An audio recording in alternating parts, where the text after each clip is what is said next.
The last night at Ridge Road Station, asterisk, I'll start with the part nobody believes.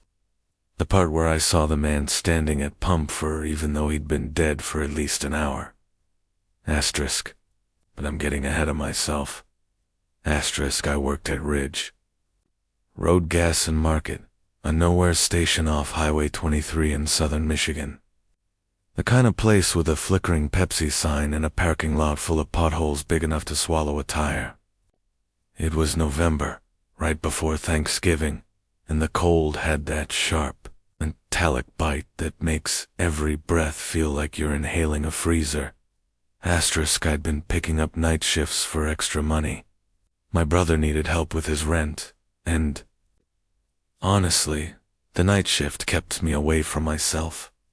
Less thinking, less worrying, less remembering mistakes I was trying like hell not to repeat. Asterisk anyway. That night started wrong from the first minute. I pulled into the lot at 10:57 p.m., 3 minutes before shift change, and saw the day shift guy, Marlon, standing outside smoking in just his apron like the cold didn't touch him. He didn't greet me. He just stared at me with this hollow, unsettled look and flicked his cigarette away. Asterisk, everything okay? I asked. Asterisk, he shook his head slightly. Weird crowd tonight. Asterisk, what? Like drunk drivers? Asterisk, no, he said, rubbing his arms, even though he hadn't seemed cold a second ago. Just weird. Asterisk, that was all he gave me. He left a moment. I walked inside. I watched his car taillights disappear down Ridge Road way too fast for how icy it already was. Asterisk. It felt empty when I stepped in, more empty than usual. The hum from the refrigerators, the buzz of that annoying fluorescent light over the coffee station, even the cheap country music from the overhead speakers, it all felt hollow. Like everything was running on half power. I clocked in, threw on my apron, and started wiping down the counter. Routine always calmed me. Asterisk at 11:13 p.m. The first strange thing happened. The walk-in cooler light turned on by itself. That wouldn't have bothered me. Normally sensors glitch, but the cooler door opened. Slow and wide, stopping just before it would hit the shelf of Bud Light. Asterisk, nobody was inside. The store was dead silent, probably a draft. I muttered, not believing myself. Asterisk, I walked over and pushed the door shut until it latched. The moment I stepped away, the handle clicked, soft but sharp. The door opened again, this time faster. Asterisk, okay. Nope, I said out loud to nobody. Asterisk, I checked the latch. The door wasn't broken. It wasn't stuck. It wasn't loose. There was no reason it should have opened twice. Asterisk still, I shoved a milk crate in front of it and walked away. I tried laughing it off, but I caught myself glancing over my shoulder. Every minute or so, like I expected someone to walk out of that cooler. Asterisk, the next hour was quiet. Too quiet. No cars, no customers, just the freezer humming like a dying AC unit and the occasional gust of wind slamming the loose metal on the dumpster lid outside. Asterisk. Around 12:42 a.m., the security monitor above the register flickered. Static, then all. For camera feeds popped back. Asterisk only, something was off. Asterisk, the camera, pointed at pump 4, showed a man standing there. Asterisk, not moving. Not pumping gas, just standing. Asterisk, hood up, hands at his sides, facing the store. Asterisk, at first, I thought maybe his car was out of frame, or maybe he was waiting on someone. Asterisk, but the more I stared, the more wrong it felt. Asterisk, he wasn't wearing a coat thick enough for the cold. He wasn't shifting or warming his hands or pulling out his phone. He didn't have that normal waiting posture. He was stiff, like locked in place. I walked to the front window and looked out. No one stood at pump 4. The entire parking lot was empty except my car. My stomach started doing that weird churn thing it does right before I know something bad is coming. I stepped back, eyes darting between the window and the monitor. Outside, empty. Monitor. Man still there? Great, I muttered. Either the cameras are lagging or I'm losing my damn mind. I checked the timestamp. Live. I swallowed hard. Maybe it's a glitch, I whispered. Maybe some old feed got stuck. The man on the monitor tilted his head slightly, like he'd heard me. I felt an electric jolt in my chest. Then the monitor flickered static. Then blackhand all 4 cameras rebooted. Pump 4. Empty again. I told myself to breathe. It was late. I was tired. Cameras glitch. Lights flicker. Doors have drafts. Normal stuff. But normal stuff doesn't make your hands shake. I turned the volume up on the radio. Even Toby Keith, mumbling through static, felt comforting. At 1:03 a.m. The front door chimed. I jumped. A man stepped in early 50s, wearing a camo jacket and a brown Carhartt hat. He stomped snow from his boots and muttered, "Cold as hell tonight." Yeah, I said, forcing a smile. Supposed to drop into the teens. He wandered to the back coolers, grabbing a 6-pack of Miller Lite. I relaxed a little. That's what I needed. Normal human interaction. But when he came to the counter, he hesitated. "You alone tonight?" he asked. Yeah? Why? He glanced over his shoulder toward the cooler aisle. Thought I saw someone walk back there. Tall guy. Hoodie. My stomach tightened. "No," I said. "It's just us." He nodded slowly. Too slowly. Then, under his breath, "Could've sworn." I rang him up fast, wanting him gone so I could check the aisle myself. He left with a quick, "Have a good one." But he kept glancing back at the store like he expected someone to follow him. The second he drove off, I grabbed the aluminum bat from under the counter and walked toward the back. Every step felt heavier. The cold from the cooler aisle seeped into my sleeves. I peeked down each row: chips, candy, motor oil. All empty. Then I saw it. The milk crate I'd wedged in front of the cooler door was on the opposite side of the aisle. Not knocked over. Not tipped. Placed. Upright. Someone had moved it. I felt a pulse of heat under my skin. Fear, adrenaline, anger blending together. I went straight back to the front, locked the door, and grabbed the landline. There are moments in life where you don't want to call for help, because calling makes it real. I was in that moment. But I dialed 911. Anyway, the line rang once, twice, 3 times. Then a voice picked up. Not the dispatcher. A low, shaky whisper. Don't turn around. I froze solid. "Hello?" I said, heart pounding. No answer. "Who is this?" The whisper came again. Slightly louder. "Definitely a man. Someone's behind you." I spun around so fast I nearly fell. No one was there. The aisles were empty. The window showed nothing but my own reflection in the dark parking lot. When? I put the phone back to my ear. The line was dead. Not busy. Not disconnected. Just silent. Cold, heavy silence. A few seconds later, the phone rang again. I didn't answer it. Couldn't. At 1:27 a.m. The security monitor flickered again. Pump for feed appeared. The man was back. Asterisk, same hoodie, same posture, same stillness. Only this time, I recognized the clothes. About an hour earlier, around midnight, a sheriff's cruiser had sped down Ridge Road, lights flashing. Not chasing anyone, just heading somewhere fast. Asterisk 10 minutes later, an ambulance followed.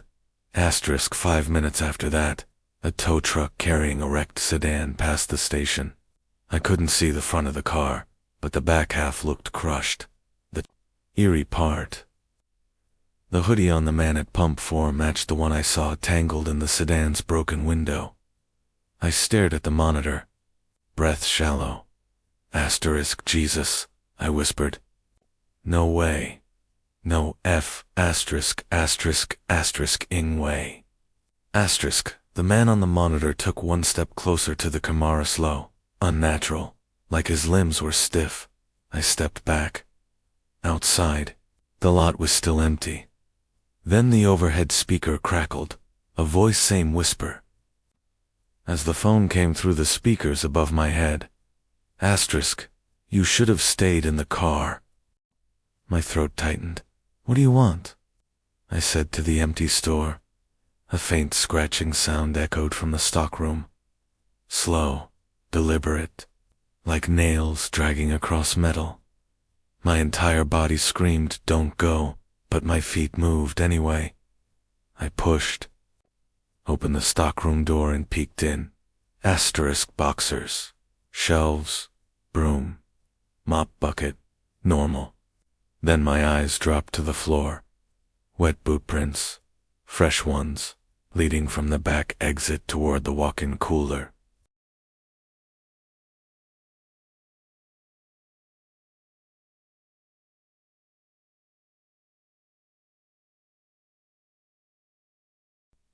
My breath came out shaky. I followed the prints with my eyes until they stopped at the cooler door. Stopped. Not turned, not continued. Just stopped. Asterisk, like someone walked right up to the cooler door and vanished. Asterisk, then the cooler light turned on, bright, harsh, white. I stepped back, gripping the bat. Asterisk, who's in there? I shouted. No reply. I reached out and slowly pulled the door open. Asterisk. The blast of cold punched me in the face. Asterisk, every shelf was normal. Beer, soda, water, a few crates on the floor. Asterisk, but the floor asterisk. The center of the floor asterisk had melted frost in it. The shape of footprints. Bare footprints. Suddenly, the cooler door slammed shut behind me. Asterisk, I screamed and spun around, slamming into the shelves. Cans rattled, a bottle fell and cracked. I grabbed the handle. Locked, asterisk, no dash jammed. Like something heavy leaned against the other side. Asterisk, my breath fogged out in thick clouds. The cold bit through my clothes fast. I banged on the door. Asterisk, hey, let me out. The overhead light flickered. Once, twice. Then it went out completely. Asterisk, I was in pitch black. Asterisk, my lungs seized. I pressed my back to a shelf, heart hammering so hard I felt it in my gums. Asterisk, in the dark. A soft sound rose behind me. Breathing, not mine. Slow, wet. Asterisk, crackling at the edges like broken. RIBS. Moving under weight, A. Voice whispered inches from my ear. Asterisk, you left me. Asterisk, I swung the bat blindly, hitting nothing but air and cans and shelves. The door suddenly yanked open and light flooded in. I stumbled out, gasping, falling to my knees on the stockroom floor. The cooler door hung open behind me. No one was inside, but as I tried to catch my breath, the overhead speakers crackled again. Asterisk, you saw me. I backed away slowly, the bat slipping from my fingers. No, I whispered. No, I didn't see asterisk, you watched, the voice said. And then I remembered. 3 weeks earlier, a wreck on Ridge Road, a flipped Ford Focus in the ditch. Asterisk, I was driving home from work. It was raining hard. I'd seen the car tilted on its side, smoke rising, a man's arm dangling out the window. I stopped. I got out. Asterisk, but when I heard the sizzle of the leaking fuel, the snapped power lines sparking nearby, I froze. I didn't move closer. Asterisk, I didn't call. Out? I didn't pull him out. I got back in my car and drove away. Asterisk, told myself someone else would call. Someone else would stop. Someone else would risk it. Asterisk, I never checked the news. Never asked. I didn't want to know. But I knew now. Asterisk, because at 2:19 a.m., the front door glass frosted over, starting from the bottom up. Asterisk, a silhouette appeared on the other side, hood up, face shadowed, body stiff. The same man from the monitor. Asterisk. The same man from pump 4. The same hoodie from the wreck. He pressed both palms against the glass. Asterisk, I whispered. I'm sorry. He tilted his head slowly, like a stiff hinge turning. Then something cracked loud. Sharp. A spider web of fractures spread across the glass. I backed up fast. Asterisk, the lights flickered. The speakers hissed. The cameras glitched to static again. Asterisk, the man slammed the glass with both hands. Once. Twice. Asterisk, the third strike shattered the door. Inward, cold air blasted into the store. I ran. Asterisk, I didn't think. I didn't look back. I just ran through the aisles, knocking things off shelves, ankle twisting as I jumped over fallen bottles. Asterisk behind me. I heard footsteps, slow at first, then faster, crunching on glass, dragging across tile. Asterisk, I reached the back door, fumbled with the lock, shoved it open, and burst into the icy night. Asterisk, the air stabbed my lungs. Frost coated the dumpsters. The highway beyond was dark and empty. I sprinted toward the tree line behind the station. Branches whipped my face. Mud sucked at my shoes. My breath tore out in painful gasps. I didn't stop until my legs buckled and I hit the ground. For a long moment, there was only silence. Asterisk, thick, awful silence. Then leaves crunching behind me. Slow, deliberate. Asterisk, I pressed a hand to my mouth, trying not to make a sound.